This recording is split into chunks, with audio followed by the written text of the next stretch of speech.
sees human test subjects alive, maybe a bit worse for wear, but still intact.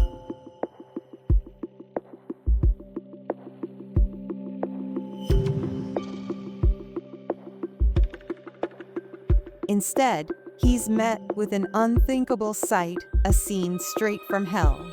Screams echo through the air, tortured and frantic.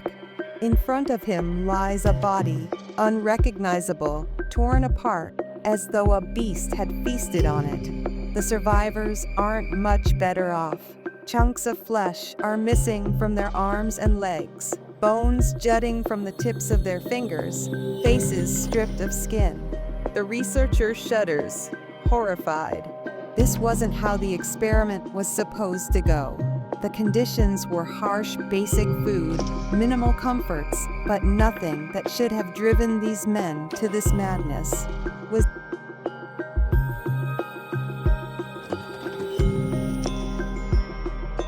the experiment truly a failure? Or had they stumbled upon something beyond understanding? This terrifying scene is from the legendary tale of the Russian sleep experiment. If you're brave enough, let's dive into the full, dark story, and then uncover what's fact and what's fiction. It's the late 1940s. The Cold War is looming, and Soviet researchers have been tasked with creating a stimulant capable of keeping soldiers awake and alert for days, perhaps even weeks. After all, during German soldiers had relied on Pervitin, a potent methamphetamine, while American and British soldiers used amphetamines like Benzedrine.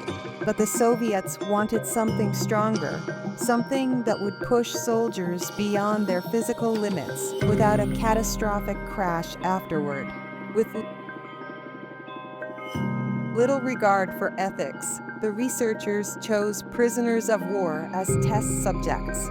They set up a sealed chamber for 5 men, allowing them no contact with the outside world except through thick, soundproof glass. The room was bleak, basic dried food, beds without bedding, running water, and a toilet. Researchers pumped the stimulant in gas form into the room and closely monitored the men through cameras and microphones, listening for the effects. For the first 3 days, everything seemed to go well. The men chatted, laughed, and moved about normally. But on day 4, the cracks began to show. The subjects began sharing dark war memories, nightmares, and fears they'd kept buried. By day 5, they were talking to themselves and muttering about the others in paranoid whispers. They seemed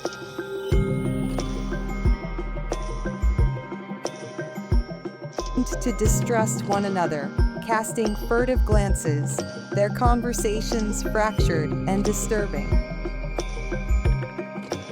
Then, on day 9, it happened. One man began screaming, an unending, high-pitched wail that echoed through the chamber.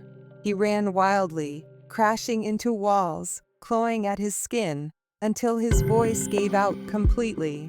The others seemed unfazed, lost in their own nightmares. The researchers wondered, was this just sleep deprivation, or was the gas somehow changing them? Days passed, and the room grew eerily silent. The subjects vanished from camera view. Concerned, the researchers tried to communicate through the intercom, demanding the men come to the door. A chilling response came. "We no longer want to be freed." What did that mean? They had no choice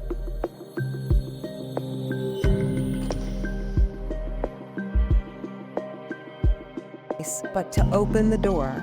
As the gas cleared, the men erupted into screams again, clawing at the air, begging for the gas, the gas.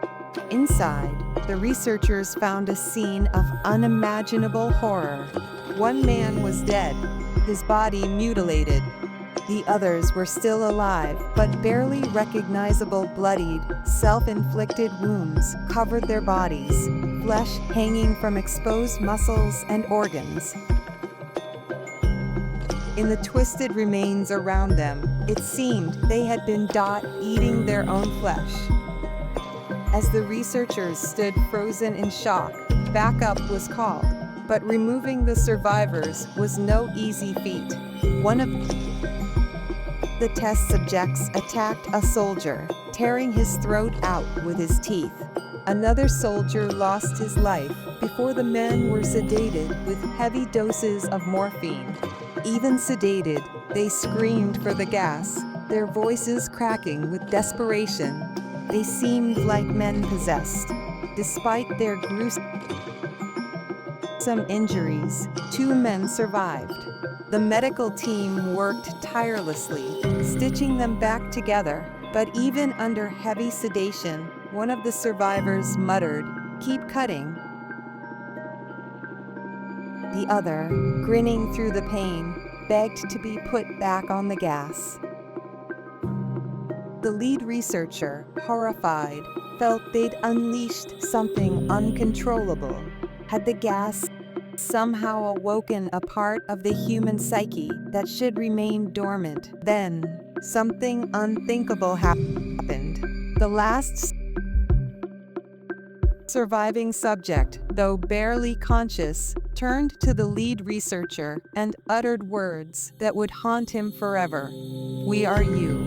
We are the madness that lurks within, the darkness in your mind. We are what you hide from in the light, the terror you silence each night. We are what you fear." The researcher recoiled and, in a final act of defiance, ended the man's life, silencing the nightmare for good. But did any of this actually happen? The Russian sleep experiment story has terrified readers for years, but the reality is there's no evidence that it ever took place. The idea of a gas capable of keeping people awake for weeks, turning them into violent addicts, is pure fiction. No recorded stimulant, no matter how powerful, can bypass the body's need for sleep without devastating consequences. Yes, during soldiers use stimulants like methamphetamine to stay alert. But none of these drugs could keep a person awake for 15 days straight. Studies have shown that even 48 hours without sleep can cause severe impairment, hallucinations, paranoia, and confusion. Going weeks without sleep would lead to complete physical and mental collapse, not superhuman strength or self-surgery. The truth is, the Russian sleep experiment is a masterfully disturbing piece of internet fiction crafted to shock and intrigue. It's a tale that capitalizes on our deepest fears about the limits of human endurance, the darkness in our minds, and the terrifying power of sleep deprivation. So, if you love a good scare, remember, some of the best horror stories are the ones that almost feel real.